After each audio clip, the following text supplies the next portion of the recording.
الحمدللہ رب العالمین والصلاة والسلام علی سید الانبیاء والمرسلین اما بعد فاعوذ باللہ من الشیطان الرجیم بسم اللہ الرحمن الرحیم۔ حضرت ذی وقار، آج ہم آپ کے سامنے عورت کے لیے غیر مرد کو دیکھنے کے حوالے سے ایک تعارض کی تطبیق قائم کریں گے۔ چنانچہ حدیث پاک کا مفہوم ہے، حضرت ام سلمہ رضی اللہ تعالی عنہ اس حدیث پاک کی راویہ ہیں، فرماتی ہیں کہ میں اور حضرت عائشہ رضی اللہ تعالی عنہ بارگاہ مصطفیٰ صلی اللہ علیہ وآلہ وسلم میں حاضر ہوئیں تو اس دوران حضرت عبداللہ ابن ام مکتوم تشریف لائے، اور یہ وہ صحابی ہیں جو آنکھوں سے نابینا تھے۔ تو نبی کریم صلی اللہ علیہ وآلہ وسلم نے ہمیں حکم دیا کہ وہ حجرے سے اٹھ کر اپنے کمروں میں چلی جائیں۔ تو ہم نے عرض کیا، یا رسول اللہ، حضرت ابن ام مکتوم نابینا صحابی ہیں، تو پھر آپ ہمیں ان سے پردہ کرنے کا حکم کیوں دے رہے ہیں؟ تو نبی کریم صلی اللہ علیہ وآلہ وسلم نے فرمایا کہ اگر ابن ام مکتوم نابینا ہیں تو تم تو نابینا نہیں۔ آپ فرماتی ہیں کہ پھر ہم اٹھ کر چلی گئیں۔ اب اس حدیث پاک سے معلوم ہوا کہ جس طرح مرد پر لازم ہے کہ وہ غیر عورت یعنی کہ اجنبی عورت کو نہ دیکھے، تو اسی طرح عورت پر بھی لازم ہے کہ وہ کسی اجنبی مرد پر نظر نہ کرے، جیسا کہ اس حدیث پاک سے معلوم ہوا۔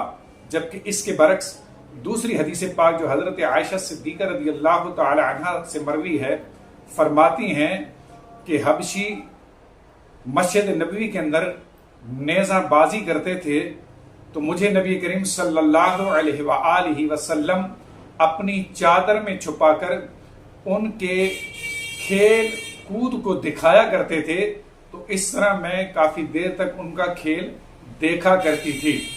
اب اس حدیث پاک سے معلوم ہوا کہ اجنبی عورت کسی بھی اجنبی مرد پر نظر بھی کر سکتی ہے اور اس کو دیکھ بھی سکتی ہے، جیسا کہ اس حدیث پاک سے معلوم ہوا۔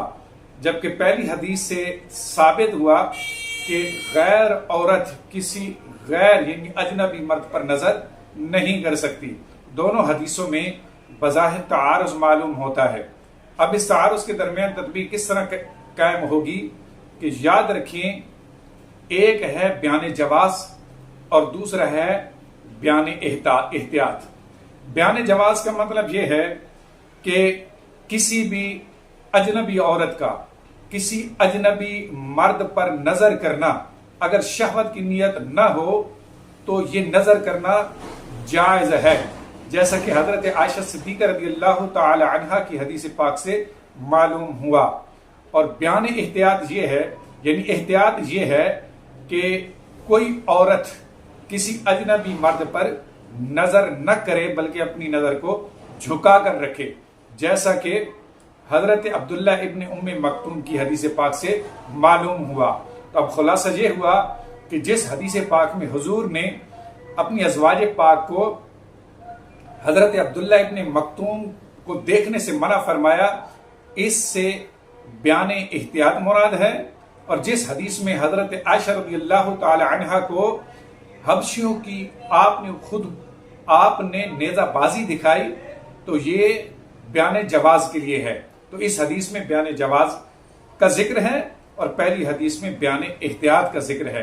اب اگر اس تطبیق کو تسلیم کر لیا جائے تو احادیث کے درمیان تعارض بھی ختم ہو جائے گا اور اس حل کے بعد اختلاف بھی ختم ہو جائے گا۔